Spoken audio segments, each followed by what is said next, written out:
그가 우리를 흑암의 권세에서 건져내사 그의 사랑의 아들로 나라를 옮기셨으니 그 아들 안에서 우리가 속량 곧 죄사함을 얻었도다. 그는 보이지 아니하는 하나님의 형상이시요 모든 피조물보다 먼저 나신 이시니 만물이 그에게서 창조되되 하늘과 땅에서 보이는 것들과 보이지 않는 것들과 혹은 왕권들이나 주권들이나 통치자들이나 권세들이나 만물이 다 그로 말미암고 그를 위하여 창조되었고 또한 그가 만물보다 먼저 계시고 만물이 그 안에 함께 섰느니라. 아멘. 네, 오늘은 골로새서 바울 쓰신 가운데 이 본문을 가지고 두 가지 은총이라는 관점에서 하나님의 말씀을 함께 나누어 보고자 합니다.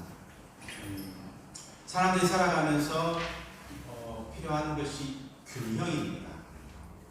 요즘 몸의 밸런스 그런 이야기 많이 하잖아요. 균형을 잡고 살아가는 것 굉장히 중요합니다. 이 균형이 깨트려지면 그것이 질병이 되는 거예요. 혈관을 타고 흐르는 이 혈액, 피도 이렇게 가는 그 길들이라든가 혹은 양에 있어서 일정하지 않으면 그 길이 막히거나 혹은 양이 일정하지 않으면 그것이 병이 된다는 것입니다. 뿐만 아니라 사람과의 관계 속에서도 한쪽으로 기울어지면 어느 쪽으로 치우쳐지면 그것은 집착이 되거나 혹은 왜곡된 사랑, 감정으로 나타나며 마침내는 관계성이 깨어지는 그런 결과를 우리가 만나기도 한다는 것입니다.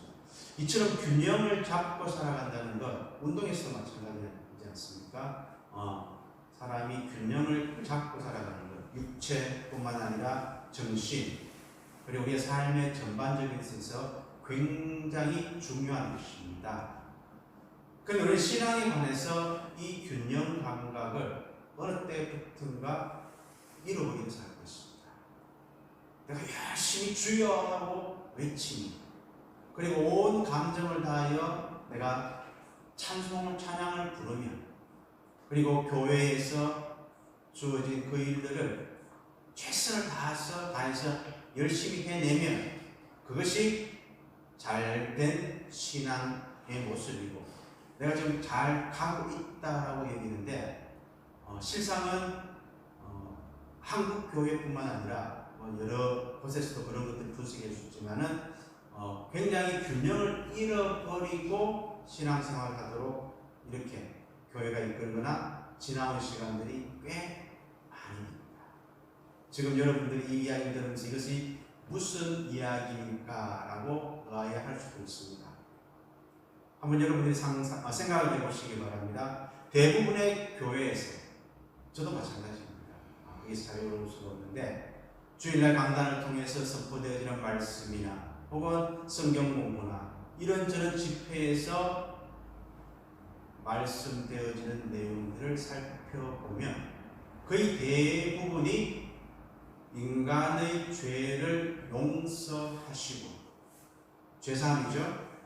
그것을 통하여 우리의 영혼이, 이제 영혼이라고 말하면 안 되겠죠. 우리의 전 실존이 몸이 하나님께 구원을 얻은 그 부분에 대해서 모든 메시지와 설교가 또 말씀이 증거되는 곳에 초점이 맞추어집니다. 그런데 성경에서는 그것만을 말하고 있지 않습니다. 그래서 우리는 이 성경 속에서 하나님께서 우리에게 부여하신 혹은 우리에게 베풀어 주신 것이 무엇인가를 잘 알고 그것을 잘 우리가 받아들이고 거기에 맞춰 신앙생활하는 것, 이것이 굉장히 중요하고 어쩌면 그것이 균형 잡힌, 다른 말로 하면 건강한 신앙의 모습이라 할 수 있을 것입니다. 두 가지 은총이라는 관점에서 한번 과연 균형 잡힌 신앙은 무엇이고 그렇지 못한 우리들의 모습은 어떤 것인지를 함께 살펴봅니다. 그리스도인, 믿음의 사람이란 무엇이겠습니까? 하나님의 은총을 입은 자들입니다. 내가 잘났어? 내가 능력이 많았어? 아니면 타고난 태어날 때부터 주어진 그러한 뭐 상속이랄까요? 유산이랄까요? 그런 배경이 좋아서 이런 것들이 우리를 살아가게 하는 그 능력이나 수단이 되지 않는, 오로지 하나님의 은총으로만 우리가 살아가고 있다라고 고백하는 것, 이것이 그리스도의 모습이거든요. 삼성의 이건희 회장이 어제 작고를 했죠. 상속세가 얼마? 10조라고 그러더라고요. 상속받는 재산이 18조인데 약 50조 가까이 10조가 상속세라고 하는데, 어떤 것을 부모로부터 물려받는다고 해서 우리가 그것을 통해서 하나님의 자녀로서 하나님께서 베풀어 주신 것을 돈을 주고 값을 주고 사서 누릴 수 있는 것은 아닙니다. 전적으로 하나님께서 우리에게 허락하시고 베푸실 때만이 가능한 것입니다. 그것을 우리는 하나님의 은총이라고 하는데, 두 가지 관점에서 우리는 하나님의 은총을 살펴보아야 합니다. 첫 번째는 아까 말씀드린 것처럼 우리가 죄의 용서함을 받고 구원 얻은 자로서, 구원을 얻는다는 것은 곧 영생을 얻은 자입니다. 요한복음 3장 16장에 나오는 것처럼 예수 그리스도께서 우리에게 영생을 주십니다. 그 영생을 얻은 자, 곧 사망의 권세를 이기고 부활의 소망을 품고 살아가는, 그것을 우리는 구원의 은총이라고 말할 수 있습니다. 이 구원의 은총을 베풀어 주신 하나님의 그 구원의 은총을 받고 살아가는 자들이 우리 그리스도입니다. 이것만 이야기할 때는 여전히 문제가 없습니다. 늘 교회에서 들어왔던 이야기이고, 우리는 그 구원의 은총만을 붙잡고 살아가면 바른 믿음의 길, 건강한 믿음의 길을 가는 것으로 생각하기 때문인 것입니다. 그러다 보니까 한 가지 놓쳐버리거나 혹은 등한시한 부분이 있습니다. 그런데 성경에서는 이 부분 또한 여전히 함께 늘 말씀되어지고 강조되어지며 마땅히 우리가 깨달아야 알아야 할 은총인데, 그것은 바로 창조의 은총입니다.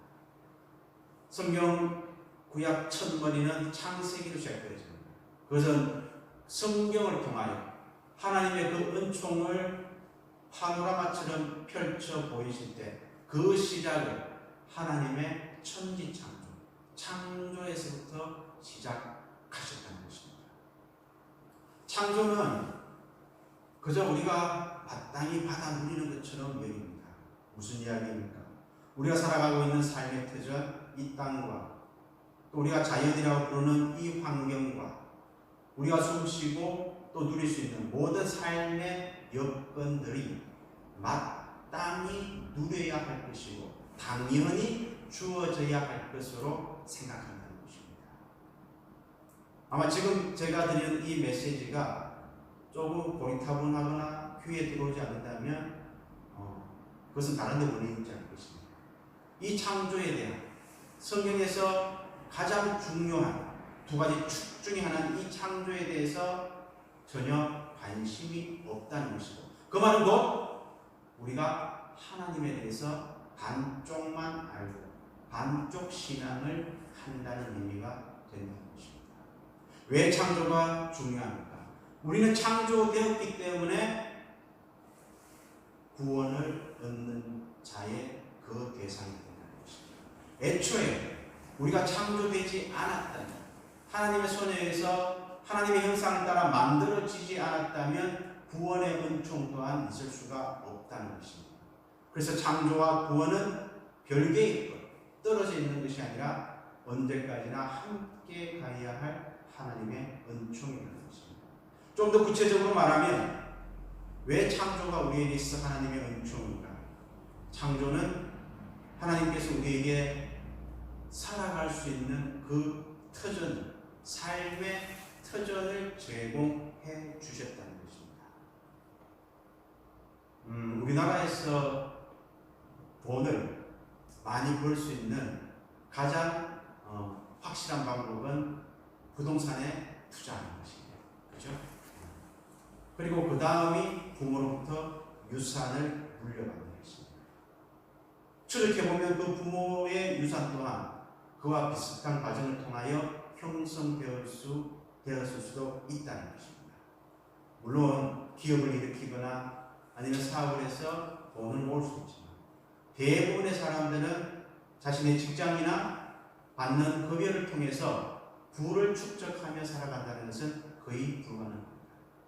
그 사람들은 그것이 공중에 떠있던 집이든 땅바닥에 있든 그런 부동산에 관심을 가지고 그것을 잘 투자함으로써 그렇게 재산을 증식시킵니다. 그런데 따지고 보면 이 모든 부동산들은 어디에 놓여져 있습니까? 땅에 있는 것입니다. 그래서 우리의 관심은 다시 땅을 보아야 한다는 것입니다. 이 땅에서 재산을 증식할 수도 있지만 더 근원적인 의미는 우리의 생명이 거기에 있다는 것입니다.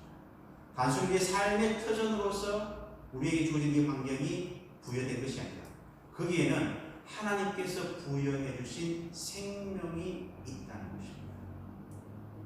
땅을 통하여 만물이 소생을 하고 땅을 통하여 생태계가 그러한 먹이사슬과 또 그러한 법칙을 따라서 선순환을 해나가며 오랜 시간 동안 인류의 이 역사와는 비교할 수 없는 그 시간 동안 이 우리의 환경은 참으로 조화롭게 그렇게 유지되어 왔습니다. 거기에는 하나님께서 창조 생명이라는 그 생명을 부여하셨고 그 생명이 유지될 수 있도록 질서를 주셨기 때문인 것입니다. 그 기반 위에서 우리가 살아가는 것입니다. 그런데 그것은 당연한 것이고 마땅히 누려야 할 것이고 그저 우리의 내면의 세계 우리가 영혼이라고 이야기하고 심령이라고 이야기하는데 그 부분에 오로지 관심을 가지면서 하나님 창조 세계는 무관심 그리고 그저 내가 이용해야 할 대상으로 전락되는 이런 처지까지 오게 되었다는 것입니다. 한번 여러분 상상해 보시기 바랍니다. 지금 저도 어떻게 보면 가해자입니다. 지금 10대 혹은 그보다 더 어린 세대 지금 자라나는 세대들은 피해자이면서 전혀 자신들의 과오나 잘못 없이 그 책임을 고스란히 떠안아야 할 그런 환경에 있어서 이 정의가 파괴된 시대를 살아가고 있습니다. 온갖 환경을 파괴하는 그러면서 자신들의 편리와 자기들의 유익만을 추구하며 살았던 것이 저를 포함한 지금의 어른 세대 이상이라면 누릴 거 다 누리고 죄송합니다만 살 것 다 사버리고 사질러 내놓고 무책임하게 이 땅을 떠나갑니다. 그러면 쓰레기 더미가 된 이 지구는 아무런 잘못이 없는 그 후대들이 책임을 지면서 설거지를 해야 합니다. 자기들이 최소한의 삶의 터전을 확보하기 위해서 애를 써야 하는 이런 참으로 어렵고 힘든 상황 속에 우리의 후대들이 놓여지게 된다는 것입니다.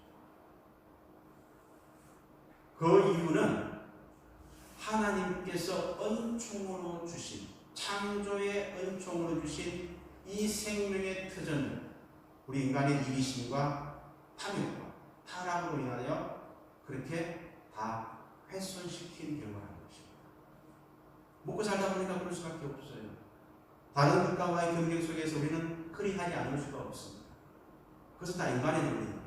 그 어떤 것으로도 하나님 창조 세계를 파괴한 그 죄악성에 대해서 자유로울 수가 없다는 것입니다. 과연 우리는 이런 현실을 살아가면서 나의 영혼은 주님을 인하여 자유로워요. 우리는 입술을 열어 찬양하면서 주님만을 사랑해 그 정당성을 얻을 수 있을까? 우리 질문해 봐야 하는 것입니다. 창조의 은총, 하나님께서 생명의 터전을 주신 우리가 살아가는 이 삶의 환경, 여기에 대한 부분들을 우리는 우리의 신앙의 자리에서 제외시키는 지금까지 살아왔다는 것입니다. 그런데 곰곰이 생각해 보시기를 바랍니다. 주님께서 열두 박자가 찾아와서 가장 큰 계명이 무엇입니까? 라고 물었을 때 하나님 사랑과 이웃 사랑을 말씀해 주셨습니다.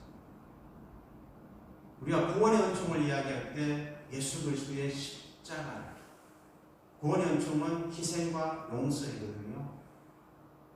독생자 예수 그리스도께서 십자가에 죽으심으로써 그 희생을 통하여 우리의 죄가 용서함을 받습니다. 그리고 그 희생을 통하여 그 희생을 받아들이는 자에게 도저히 씻을 수 없는 그 죄악이 도말되어져요. 용서함이라는 그 은총의 내용이 들어있습니다. 희생과 용서. 그런데 이것이 무엇일까요? 사랑이라는 것입니다.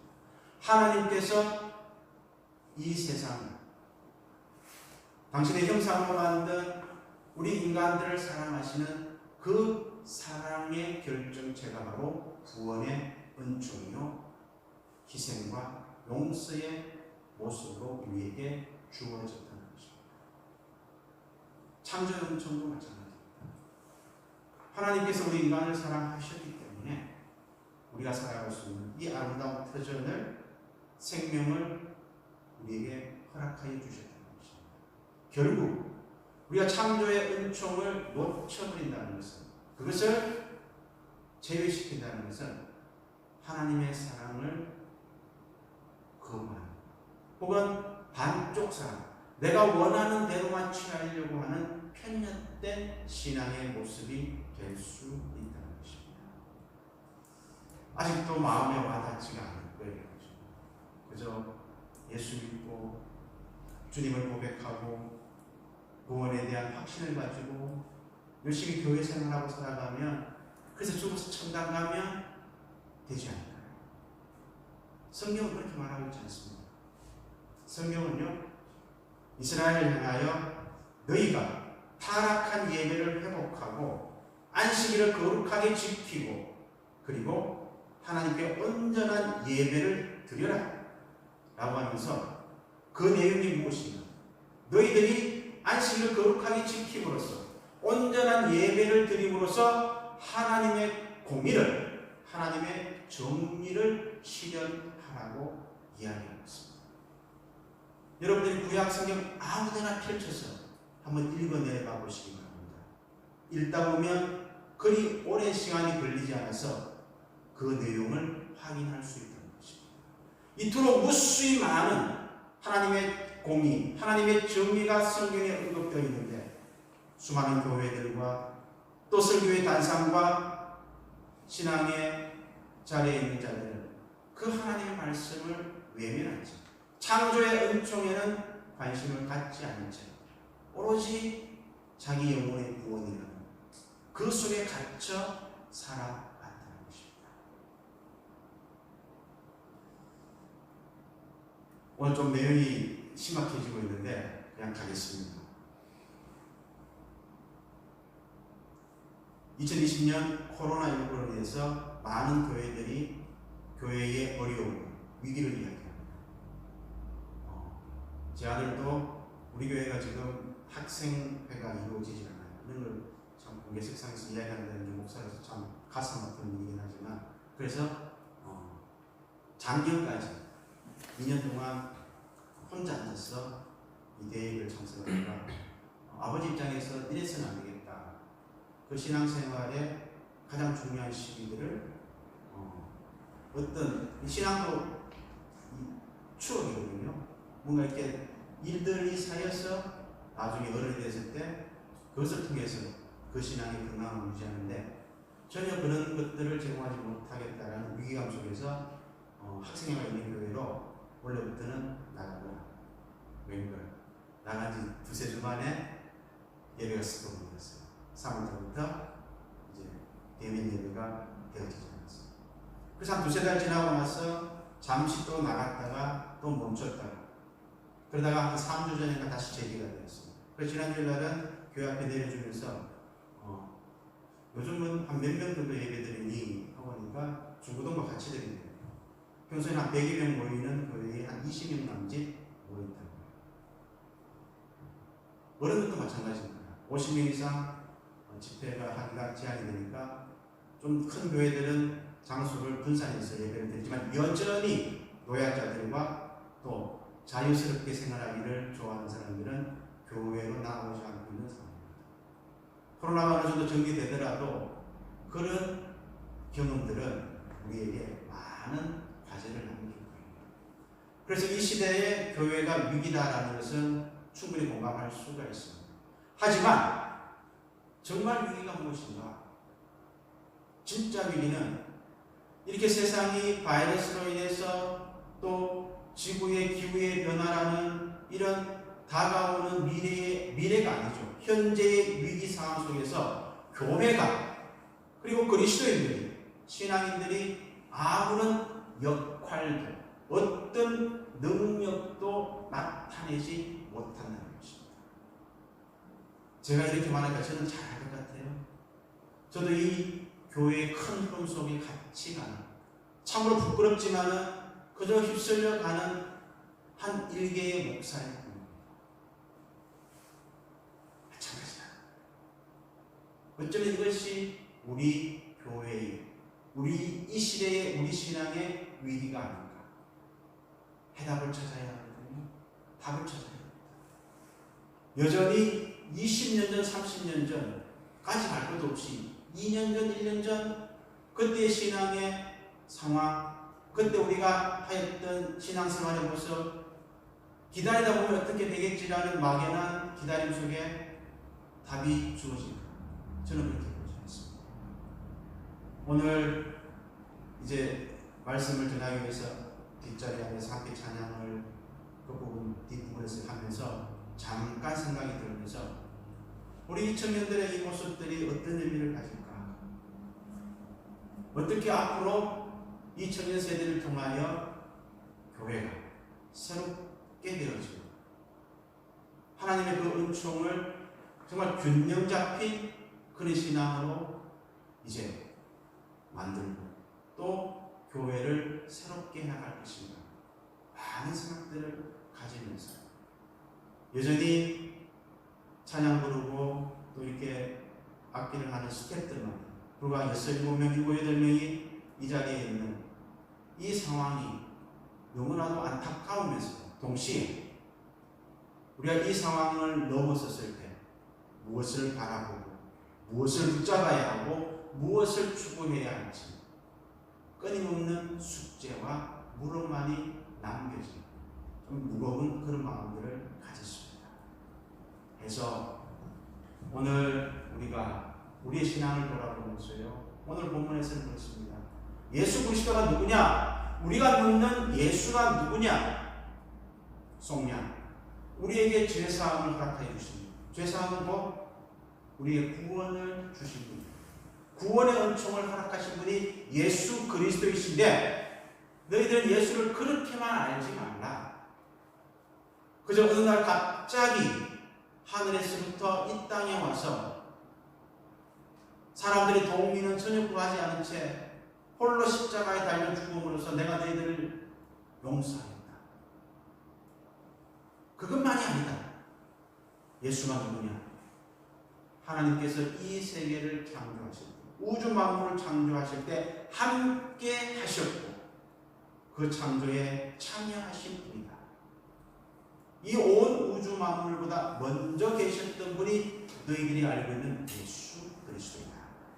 라고 사도 바울은 우리에게 소개하고 있습니다.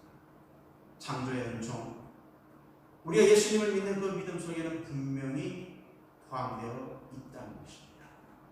그러면 저와 여러분은 행동해야 해요.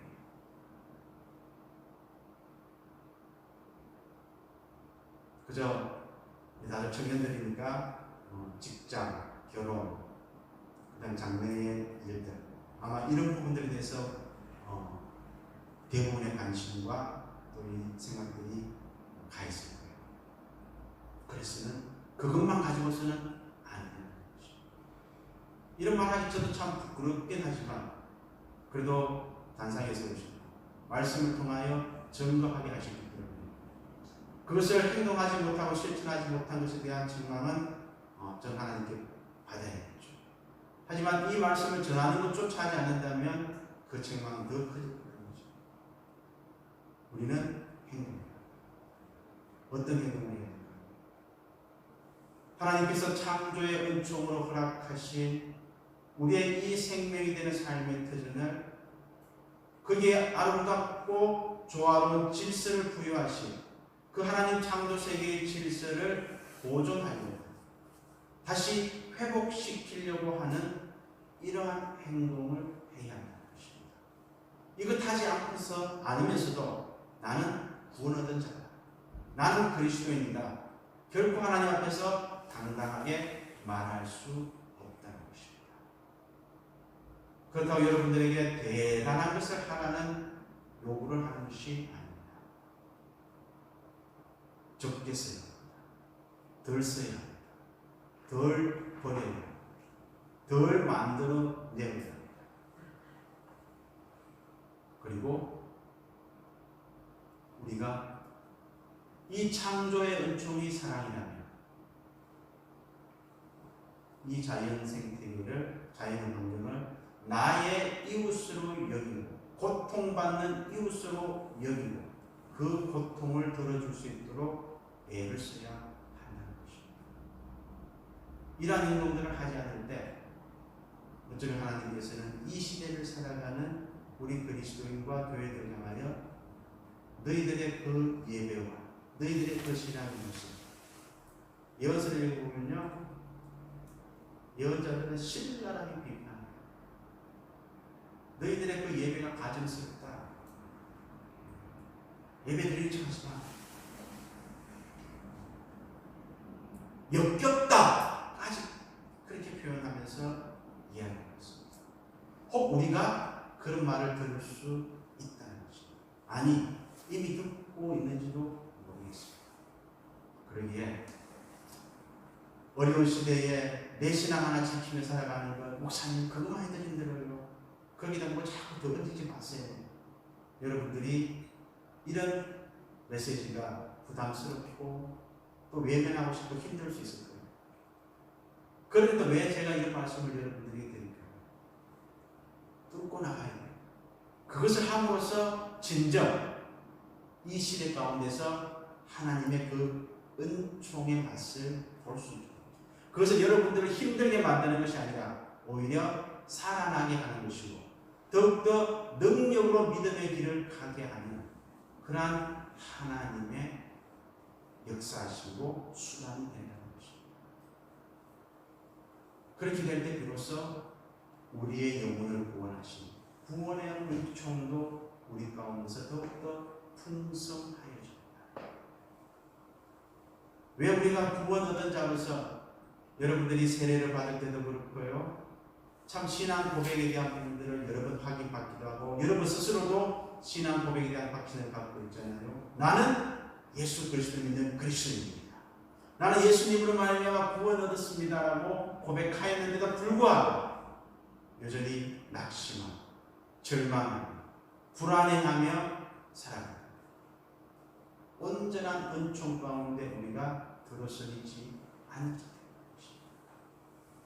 창조와 구원의 은총, 이 두 바퀴가 우리를 건강한 믿음으로 나아가게 하는 바로 그 방편 길이 있다는 것입니다. 사랑하는 청년 여러분, 어려운 시대를 살아가는 여러분들을 향하여 지난주에 제가 위로의 말씀을 본문 성경을 통하여 전하였지만 그 위로가 참된 하나님의 위로가 되기 위해서는 다시 한번 하나님께서 우리에게 베풀어 주신, 하나님께서 태초부터 행하신 이 놀라운 은총에 대한 내용을 새롭게 정리하고 그리고 자기 삶을 돌아보면서 하나님과의 관계성 속에서 내가 무엇을 해야 할지 다시 한번 성찰하고 작은 것에서 그렇게 행동하는